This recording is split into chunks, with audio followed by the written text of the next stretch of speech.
So Moore's Law is pretty famous in the realm of computer science, and it was named after this guy, Gordon Moore, who was one of the co-founders of Intel. So in 1965, Moore wrote an internal paper at Intel in which he predicted that the number of transistors that you could put on a computer chip would double every 12 months or every year. And at the time, he thought this would last for 10 more years. As it turns out, that prediction was more accurate than even Gordon Moore could have imagined. So that Intel chip living on the motherboard of your PC now contains billions of transistors. So here's a graph showing transistor counts on chips between 1971 and 2011. So Moore's Law has been going strong for a long time. The only question is how fast it's doubling. Moore originally said it would double every year. Now it's more commonly thought as doubling every 18 months or 2 years.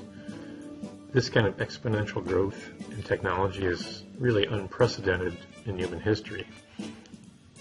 I mean, think about it. Planes haven't gotten twice as fast every 2 years for the past 50 years. Cars haven't gotten twice as fuel efficient every 18 months since 1965.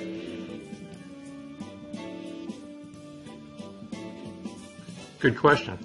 And that's what Eric Brynjolfsson and Andrew McAfee talk about in these two really excellent books, Race Against the Machine and The Second Machine Age, where they use the story of the inventor of chess and the emperor to illustrate the powers of doubling and exponential growth.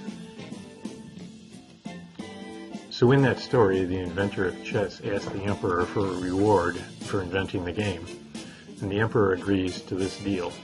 He agrees to give the inventor a single grain of rice on the first day for the first day of the chessboard, and double it every day for 64 days for all the squares on the chessboard. So here's the layout of how much rice the emperor has to come up with.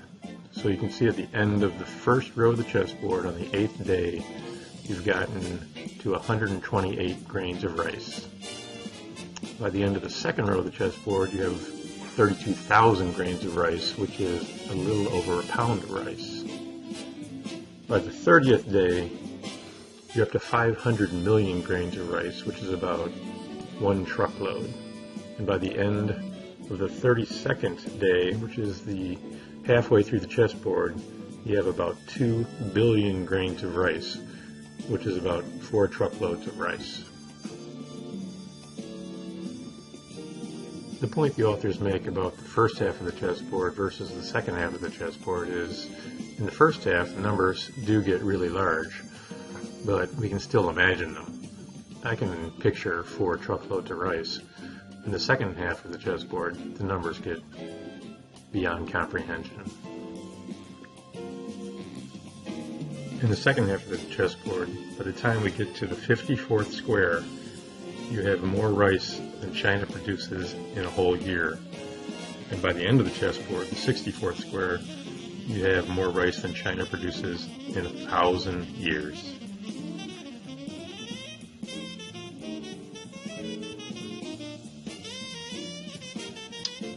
So back to Moore's Law. Let's see what the chessboard looks like for Moore's Law, and let's use, for sake of argument, 1958 as a starting point, and double every 18 months or every year and a half. So if every square on the chessboard is a year and a half, every 2 squares is 3 years. So this would be 1961, 1964.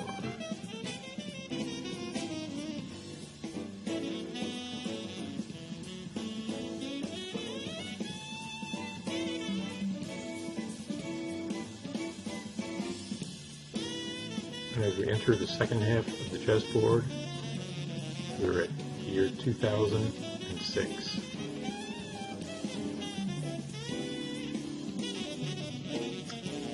So here's a great example from the book of how Moore's Law and the power of doubling has played out in recent history. This is a picture of the ASCII Red, which was the world's fastest supercomputer in 1996. It cost $55 million to develop, had 100 cabinets,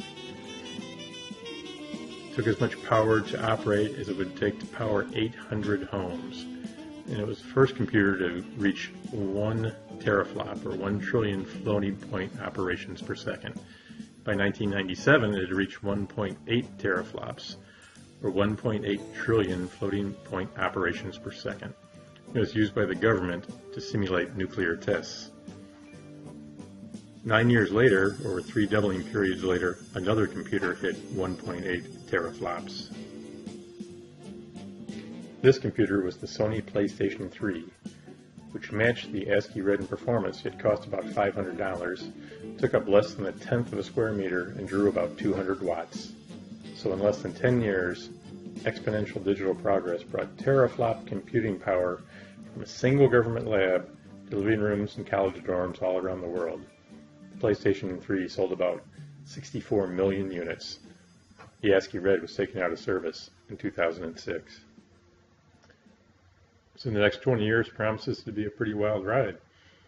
Here's a few things I Googled just now, which I wouldn't even have thought about 10 years ago.